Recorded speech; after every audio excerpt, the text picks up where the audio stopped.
दोस्तों, आज जानेंगे कि किस तरह से शर्मा फैमिली की एक छोटी बहुत ही छोटी सी प्रॉब्लम एक बड़ी बहुत बड़ी प्रॉब्लम में बदल गई।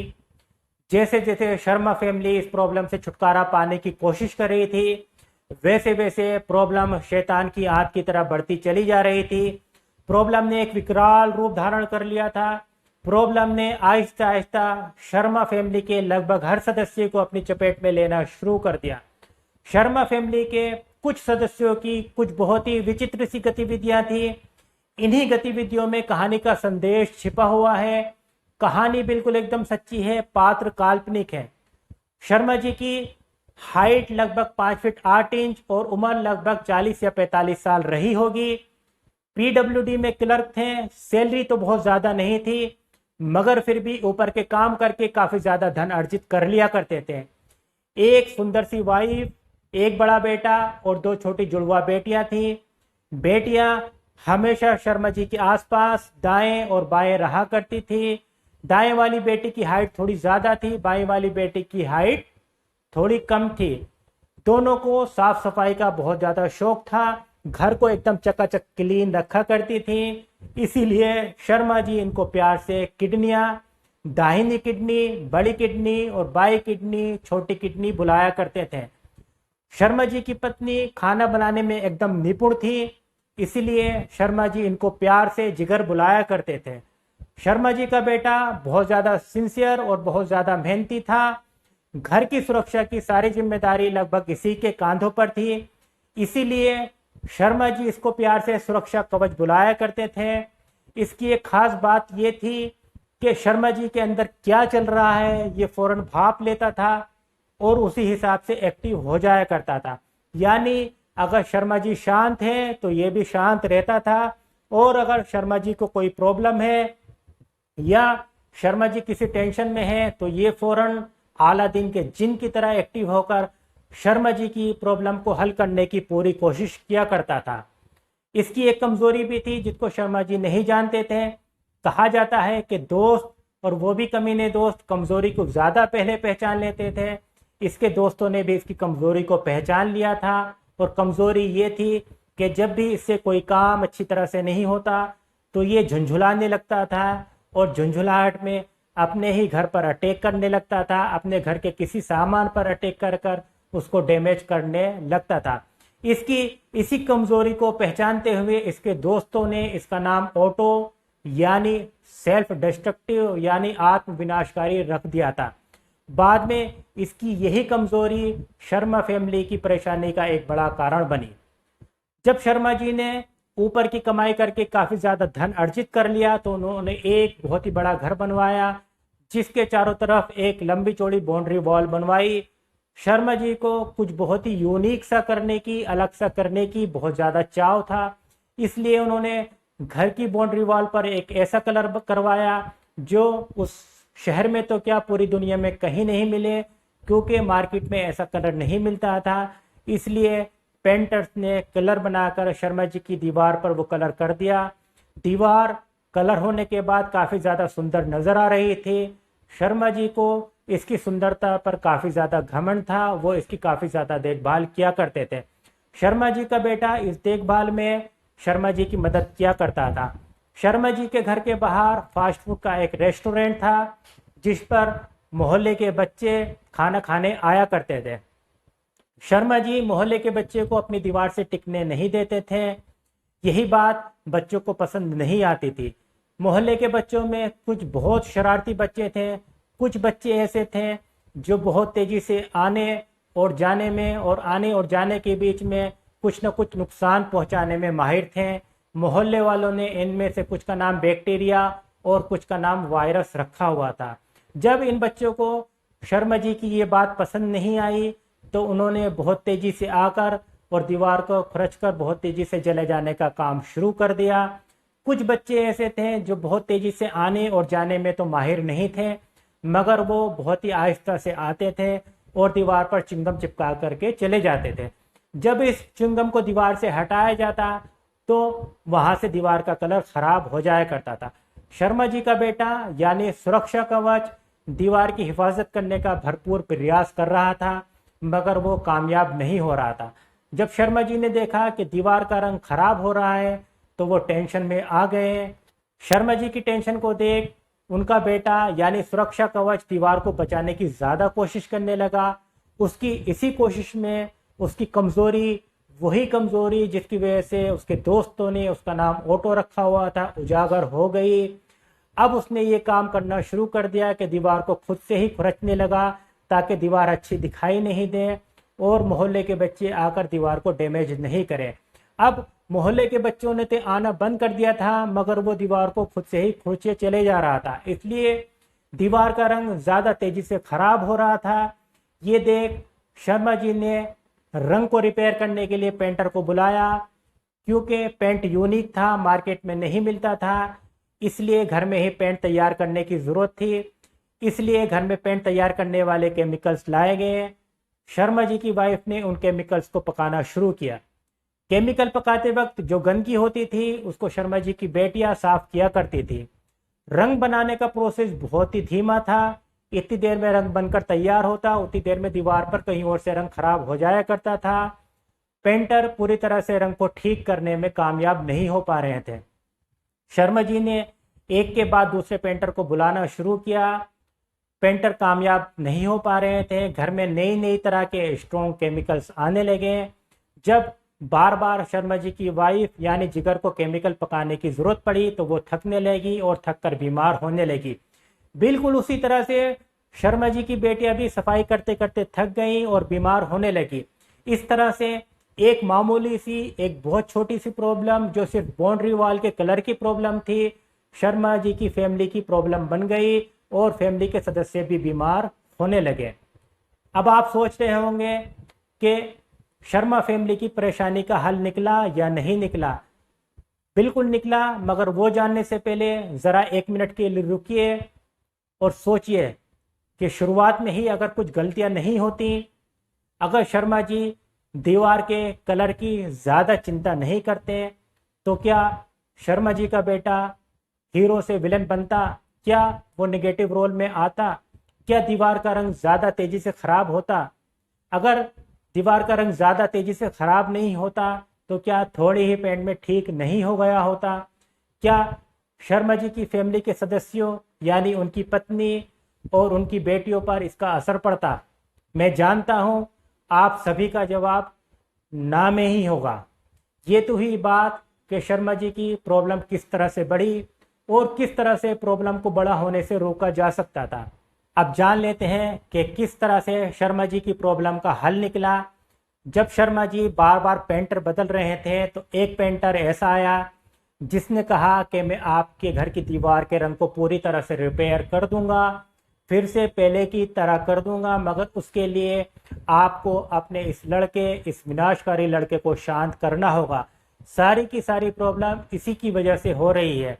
ये बात शर्मा जी के हलक से उतर नहीं रही थी। वो इस बात को मानने के लिए किसी भी कीमत पर तैयार नहीं थे।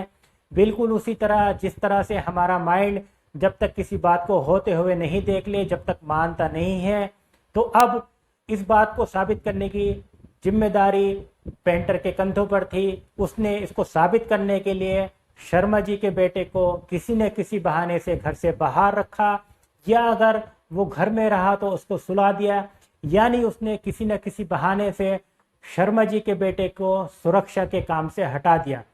जब शर्मा जी के बेटे ने सुरक्षा का काम करना बंद किया तो उसका वो ऑटो रोल, नेगेटिव रोल भी ख़त्म हो गया और उसने दीवार को खुरचना बंद कर दिया।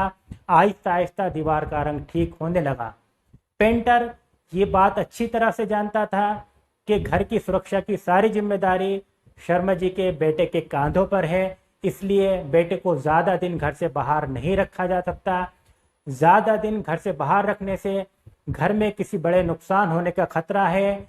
जो बैक्टीरिया और वायरस जो बहुत शरारती हैं वो घर में घुसकर किसी भी तरह का डैमेज कर सकते हैं। इसलिए बेटे को फिर से घर में बुलाकर सुरक्षा के काम में लगाया गया। जैसे ही बेटे ने सुरक्षा का काम करना शुरू किया वैसे ही उसको पुरानी बातें याद आना शुरू हो गई और उसने दीवार को फिर से खुरचना शुरू कर दिया। अब शर्मा जी को सारा माजरा समझ आ गया था। अब उन्होंने कहा कि आप सही कह रहे थे, ये सारी की सारी प्रॉब्लम इसके ऑटो रोल निगेटिव रोल की वजह से ही हो रही हैं। इसलिए इसको शांत करने के लिए आप जो कहेंगे मैं करने के लिए तैयार हूँ। ये जानने से पहले कि शर्मा फैमिली की प्रॉब्लम का क्या हल निकला, सफ़ेद दाग और कहानी के पात्रों के बीच के कनेक्शन को जान लेते हैं। शर्मा फैमिली मेरे सफ़ेद दाग के पेशेंट्स की बॉडी है, शर्मा फैमिली की बाउंड्री वॉल सफ़ेद दाग के पेशेंट की स्किन है, और स्किन का यूनिक कलर बाउंड्री वॉल का यूनिक कलर है। क्योंकि यूनिक कलर मार्केट में नहीं मिलता, इसलिए इसको स्किन के अंदर ही बनाना पड़ता है। कलर बनाने की गति या प्रोसेस बहुत धीमा होता है, इसलिए दोबारा से कलर डेवलप होने में टाइम लगता है। कलर को बनाने में जो केमिकल्स यूज़ हो रहे थे वो सफ़ेद दाग में यूज़ होने वाली मेडिसिन है, और क्योंकि कलर बनाने के लिए केमिकल्स को पकाने की ज़रूरत थी, जो काम शर्मा जी की वाइफ कर रही थी, उसी तरह से दवाएं अच्छी तरह से काम करें उनकी प्रोसेसिंग की ज़रूरत होती है, और प्रोसेसिंग का काम पेशेंट का लीवर करता है। प्रोसेसिंग के वक्त कुछ गंदगी बॉडी में होती है जिसको साफ करने का काम किडनियाँ करती हैं, बिल्कुल उसी तरह से जिस तरह से शर्मा जी की बेटियाँ केमिकल से होने वाली गंदगी को साफ होने का काम कर रही थी। शर्मा जी का लड़का मेरे पेशेंट की बॉडी की इम्यूनिटी है, जो पेशेंट्स को कई तरह की बीमारियों से, बैक्टीरियल और वायरल डिजीज से बचाने का काम करती है, और उस इम्यूनिटी की कमज़ोरी ऑटो इम्यूनिटी है। जब ऑटो इम्यूनिटी एक्टिव हो जाती है, यानी इम्यूनिटी निगेटिव रोल में आ जाती है, तो ये स्किन के कलर को ख़राब करने लगती है। इस डिस्क्रिप्शन के बाद आइए जान लेते हैं कि पेंटर ने शर्मा जी को क्या क्या बताया। पेंटर ने पहला काम शर्मा जी को ये बताया कि मान लीजिए आपके दीवार का कलर ठीक नहीं होता है या और ज़्यादा ख़राब हो जाता है, तो इससे आपकी लाइफ, आपकी फैमिली, आपके बिजनेस या आपकी सोशल लाइफ पर कोई फ़र्क नहीं पड़ने वाला। ऐसा भी नहीं है कि आपके घर की बाउंड्री वॉल का कलर ख़राब हो गया है तो आपके बच्चों की बाउंड्री वॉल का कलर भी ख़राब हो जाएगा। इसलिए आप 1 मिनट के लिए भी इन सब बारों में नहीं सोचिए, इसलिए आप 1 मिनट के लिए भी इन सब बातों के बारे में नहीं सोचिए। जब शर्मा जी ने इन बातों के बारे में सोचना बंद किया तो उनकी टेंशन कम होने लगी। आहिस्ता आहिस्ता शर्मा जी शांत होने लगे। शर्मा जी को शांत होता देख उनका बेटा, वही बेटा जो ऑटो हो गया था, वो भी शांत होने लगा और आहिस्ता आहिस्ता अपने निगेटिव रोल को भूलने लगा। जब बेटा अपने निगेटिव रोल को भूल गया तो आहिस्ता आहिस्ता दीवारों पर रंग का इफेक्ट आने लगा। मैं भी अपने पेशेंट से यही कहता हूँ कि मान लीजिए आपका सफ़ेद दाग अगर ठीक नहीं भी हो रहा है, तब भी इससे आपकी लाइफ, आपके बिजनेस, आपकी फैमिली, आपकी सोशल लाइफ पर कोई फ़र्क नहीं पड़ने वाला। ऐसा भी नहीं है कि आपको सफ़ेद दाग हो गया है तो ज़रूरी है आपके बच्चों को भी सफ़ेद दाग हो जाए। इसलिए सफ़ेद दाग से होने वाली निगेटिविटी को आप अपने दिमाग से बाहर निकाल दीजिए। 1 मिनट के लिए भी इस बारे में नहीं सोचिए।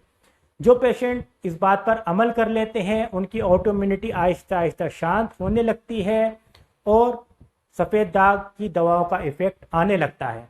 पेंटर ने शर्मा जी को दूसरी बात ये बताई कि घर के बाहर जो फास्ट फूड का कॉर्नर है उसको कहीं और शिफ्ट करा दीजिए और घर के बाहर साफ़ सफाई का ध्यान रखिए। जब घर के बाहर का फास्ट फूड का कॉर्नर वहाँ से शिफ्ट हो गया तो मोहल्लों के शरारती बच्चों, वही बच्चों जिनका नाम बैक्टीरिया और वायरस रखा गया था, घर में आना बंद कर दिया। और जब बच्चों ने आना बंद कर दिया तो शर्मा जी का बेटा जिसका नाम सुरक्षा कवच है, उसको भी सुरक्षा का काम कम करना पड़ा। आहिस्ता आहिस्ता वो अपने निगेटिव रोल को भूलने लगा और आहिस्ता आहिस्ता दीवारों का पेंट ठीक होने लगा। मैं भी अपने पेशेंट से यही कहता हूँ कि कुछ भी बाहर का खाना पीना छोड़ दीजिए। बाहर से घर में आते वक्त, टॉयलेट से आने के बाद और कुछ भी खाने पीने से पहले हाथों को अच्छी तरह से साबुन से धो लीजिए। इससे क्या होगा कि आपको बार बार बीमारियां नहीं होंगी, बीमारी होने का खतरा कम हो जाएगा। जब बार बार बीमारियां नहीं होंगी तो आपकी इम्यूनिटी को भी कम करना पड़ेगा और जब इम्यूनिटी काम कम करेगी तो ऑटो इम्यूनिटी भी ऑटोमेटिकली शांत रहेगी और आपकी स्किन पर दवाओं का इफेक्ट आने लगेगा। तीसरा काम, पेंटर ने शर्मा जी को ये बताया कि घर की दीवारों पर चिंगम नहीं चिपकने दीजिए। जब चिंगम नहीं चिपकेगी तो दीवार का रंग खराब नहीं होगा। मैं भी अपने पेशेंट से यही कहता हूँ कि रबर की बनी कोई भी चीज़ जैसे जूते, चप्पल, घड़ी के फीते या बिरा में रखने वाला रबर का पर्स या कोई और रबर की वस्तु जो स्किन पर डायरेक्ट टच होती है उसके इस्तेमाल को बंद कर दीजिए। जो पेशेंट रबड़ की वस्तुओं के इस्तेमाल को बंद कर देते हैं उनका सफ़ेद दाग जल्द ठीक होने लगता है। चौथा काम, पेंटर ने शर्मा जी को ये बताया कि घर में गाड़ी लाते और निकालते वक्त, घर का गेट खोलते और बंद करते वक्त इस बात का ध्यान रखिए कि दीवार पर खरोच नहीं आए। अगर बाई चांस दीवार पर खरोच आई तो हो सकता है आपके लड़के का निगेटिव रोल फिर से स्टार्ट हो जाए और सफ़ेद दाग फिर से बढ़ने लगे। मैं भी अपने पेशेंट से यही कहता हूं कि स्किन को हर तरह की इंजरी और खरोंच से बचा कर रखें। यहाँ तक के नाखूनों को 2-3 दिन में रेगुलरली काटते रहें। मान लीजिए अगर किसी वजह से खुजली हो जाए तो खरोच नहीं आ पाए। स्किन में चोट लगने से, खरोच आने से ऑटो इम्यूनिटी एक्टिव हो जाती है, कोबनर फिनोमिना एक्टिव हो जाता है। कोबनर फिनोमिना एक्टिव होने से सफ़ेद दाग बढ़ने लगता है। पेंटर ने ये देखा था कि शर्मा जी का बेटा जब भी मीट, मछली, अंडा या कोई और एनिमल प्रोटीन जैसे दूध या दूध से बने प्रोडक्ट खाता है तो ज़्यादा उत्पात मचाता है। इसलिए उसने शर्मा जी को 5वां पॉइंट ये बताया कि अपने बेटे की ये सारी चीज़ें बंद कर दें। जब शर्मा जी ने मीट और मीट से बने प्रोडक्ट बंद किए तो उनका बेटा और ज़्यादा शांत होने लगा, जिससे ऑटो इम्यूनिटी और कम होने लगी और दीवारों पर पेंट का इफेक्ट आने लगा। मैं भी अपने पेशेंट्स को यही कहता हूँ कि मीट, मछली, अंडा, दूध और दूध से बने प्रोडक्ट खाने से ऑटो इम्यूनिटी ज़्यादा बढ़ती है। इसलिए इसको शांत रखने के लिए मीट और मीट से बने प्रोडक्ट का इस्तेमाल बिल्कुल नहीं करें। जो पेशेंट्स इस बात को मान लेते हैं उन पर दवाओं का इफेक्ट जल्दी आने लगता है। छठा पॉइंट, पेंटर ने शर्मा जी को ये बताया कि इन 5 पॉइंट को अच्छी तरह से फॉलो कर लीजिए। अगर आपने इन 5 पॉइंट्स को फॉलो कर लिया तो दीवार का कलर और ज़्यादा ख़राब होना बंद हो जाएगा। ज़रूरी नहीं कि दीवार के पेंट को ठीक कराने के लिए मेरी ही सर्विस ली जाए, किसी भी पेंटर की सर्विसेज ली जा सकती है। मैं भी अपने पेशेंट से यही कहता हूँ कि इन 5 पॉइंट्स को अच्छी तरह से फॉलो कर लीजिए। अगर आपने इन 5 पॉइंट्स को फॉलो कर लिया तो सफ़ेद दाग बढ़ना बंद हो जाएगा। उसके बाद आप किसी भी डॉक्टर का ट्रीटमेंट ले लीजिए, इंशाल्लाह आपका सफ़ेद दाग पूरी तरह से ठीक हो जाएगा।